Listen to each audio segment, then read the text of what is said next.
अस्सलाम वालेकुम, मैं हूँ बुशरा, आप देख रहे हैं बुशरास कोचिंग। तो हम लोग आ गए हैं अपने थ्योरम नंबर 7 की तरफ।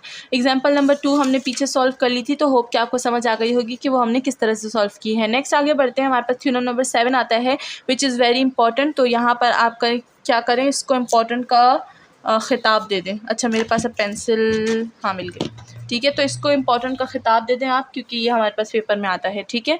तो इसी के साथ हमारे पास जो है थ्योरम नंबर 7 कहता है कि चेन रूल हम लोग यूज़ करेंगे for 2 independent variables and 3 intermediate variables के लिए, ठीक है। तो सपोज़ क्या है कि जो w और x है वो हमारे पास क्या है, w को दिया गया है फंक्शन x y z के रिस्पेक्ट से, और जो x है वो हमारे पास g(r)s है, और y जो है वो हमारे पास h(r)s है, एंड सो ऑन यहाँ पर लिखा हुआ है, ठीक है। हम लोग थ्योरी नहीं पढ़ते, हम लोग डायरेक्ट सोल्यूशन करते हैं। तो इसी के साथ हमारे पास आ जाता है 4 functions are differentiable, then w is the partial derivative with respect to r and s, ठीक है। तो w हमारे पास with respect to r and s partial differentiate होगा।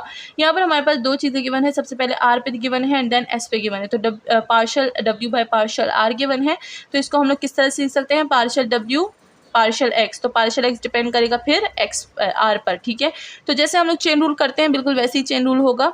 तो सबसे पहले चलिए इसकी एग्जांपल सॉल्व कर लेते हैं। Example number 3 that is partial derivatives using theorem number 7। चलिए चलते हैं बोर्ड की तरफ, और इसी के साथ चैनल को जल्दी से सब्सक्राइब कर दिया अगर अभी आपने चैनल को सब्सक्राइब नहीं किया, क्योंकि यहाँ पर हम लोग बहुत अच्छा और बहुत ही यूनिक कंटेंट पढ़ते हैं। तो इसी के साथ हमने यहाँ पर लिख लिया है, मैंने जो पार्शियल डेरिवेटिव लिख लिया है थ्योरम नंबर 7 के अकॉर्डिंग, जो कि हम लोग सबसे पहले पार्शियल डिफरेंशिएट करेंगे with respect to r and then हम लोग उसको करेंगे विद रिस्पेक्ट टू s।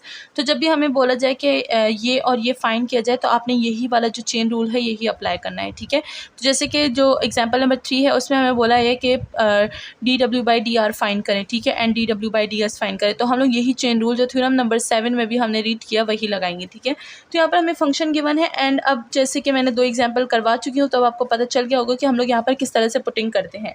तो यहाँ पर मैं थोड़ा सा डायरेक्ट करूँगी, ठीक है, ताकि यहाँ पर जो हमारी यहाँ पर चेन रूल है वो यहाँ पर लिखा रहा है, मैं यहाँ पर पुटिंग करती रहूँ तो आपको ज़्यादा आइडिया हो जाएगा, ठीक है। अब हम लोग पार्शियल बाय पार्शियल एक्स करेंगे w को, w क्या है, ये है हमारे पास, ठीक है। तो हमारे पास इधर काम है, जब हम लोग विद रिस्पेक्ट टू एक्स इसको करेंगे तो हमारे पास वैल्यू क्या आ जाएगी, वैल्यू आ जाएगी हमारे पास 1, और ये सारा हमारे पास 0 हो जाएगा। This will become 0, this will become 0, ठीक है।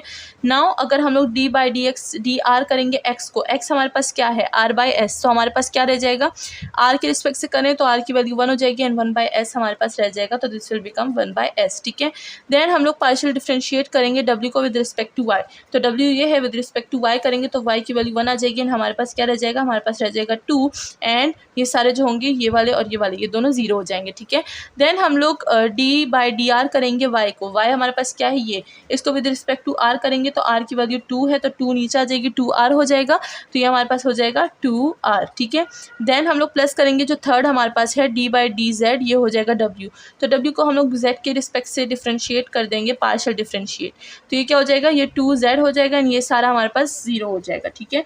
नाउ इसको हम लोग करेंगे, z को with respect to r differentiate करेंगे, z ये है, r के रिस्पेक्ट से करेंगे तो 2 हो जाएगा, r का 1 आ जाएगा, तो ये हो जाएगा हमारे पास 2, ठीक है। अब ये फंक्शन आ चुका है, अब हम लोग क्या करेंगे, इसको सिंपली इसकी वैल्यूज लिख देंगे, तो ये क्या हो जाएगा, 1/s हो जाएगा, ये क्या हो जाएगा, ये हो जाएगा 4r and this will become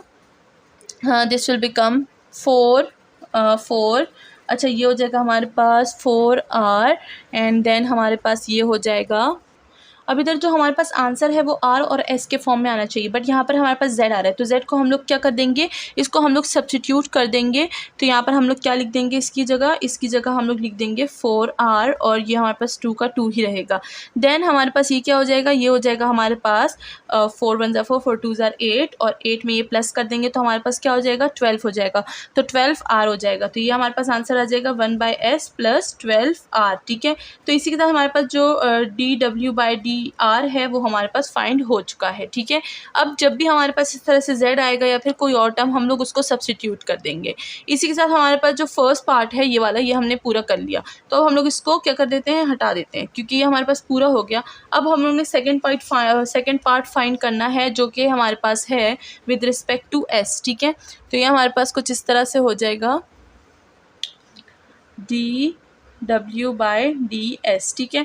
अब हम लोग इधर भी वही फंक्शन की पुटिंग करेंगे जिस तरह हमने पहले की, d/w को हम लोग क्या करेंगे, विद रिस्पेक्ट टू x वो कर देंगे, डिफरेंशिएट कर देंगे, तो ये क्या हो जाएगा हमारे पास, इधर आ जाएगा हमारे पास 1, ठीक है। देन हम लोग इसको x को विद रिस्पेक्ट टू s करेंगे, ठीक है। पहले r का किया था, अब s का करेंगे तो हमारे पास क्या आ जाएगा, हमारे पास आ जाएगी s, हमारे पास ऊपर आ जाएगा, ठीक है। अब इसको देखें, ये r है, s नीचे है, s ऊपर आ जाएगा माइनस। अब हम लोग जब इसको डिफ्रेंशिएट करेंगे तो हमारे पास क्या आएगा, -1 और r s की वैल्यू आ जाएगी -2। अब हम लोग इसको इस तरह से लिख सकते हैं, -r डिवाइडेड बाय s की पावर स्क्वायर। इसको हम लोग इस तरह से लिख सकते हैं, तो यहाँ पर मैं लिख दूंगी -r बाय s स्क्वायर, ठीक है।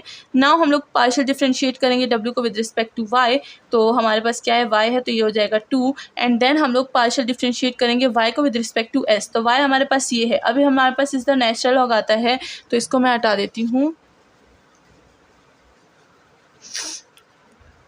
ठीक है। अब हमारे पास क्या है, R square plus natural log S.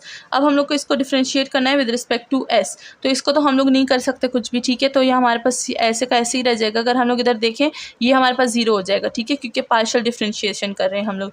तो नेचुरल लॉग एस से हमारे पास क्या आ जाएगा, 1/s, तो यहाँ पर मैं लिख दूंगी 1/s, ठीक है। नाउ हमारे पास रह जाता है लास्ट, जो कि हम लोग पार्शियल डिफरेंशिएट करेंगे w को बाय z, तो w हमारे पास क्या है, z हमारे पास आ जाएगा 2, ठीक है। z 2 आ जाएगा, 2z आ जाएगा, ठीक है। अगेन हमारे पास z आ रहा है। एंड देन d/ds, w को हम लोग विद रिस्पेक्ट टू s करेंगे, तो जब w को विद रिस्पेक्ट टू s करेंगे तो ये क्या हो जाएगा, होल हो जाएगा 0, ठीक है। नाउ इसको मैं हटा देती हूँ ताकि आप कंफ्यूज ना हो, ठीक है। तो हमारे पास ये आ गया, तो ये तो हमारे पास पूरा टर्म 0 हो जाएगा। इसको हम लोग 2/s लिख सकते हैं, एंड इसको हम लोग -r/s स्क्वायर लिख सकते हैं, ठीक है। तो ये हो जाएगा हमारे पास कुछ इस तरह से, हम लोग इसको लिख देंगे। क्या करेंगे, इसको थोड़ा सा सिंप्लीफाई करेंगे, तो 2/s को पहले लिख देंगे, एंड देन -r/s स्क्वायर को बाद में लिख देंगे। तो ये हमारा आज का आंसर। इसी के साथ आज की एग्जाम्पल को ख़त्म करते हैं। अपना ख्याल रखिएगा, चैनल को लाइक, सब्सक्राइब और शेयर करना ना भूलिएगा। Thank you so much.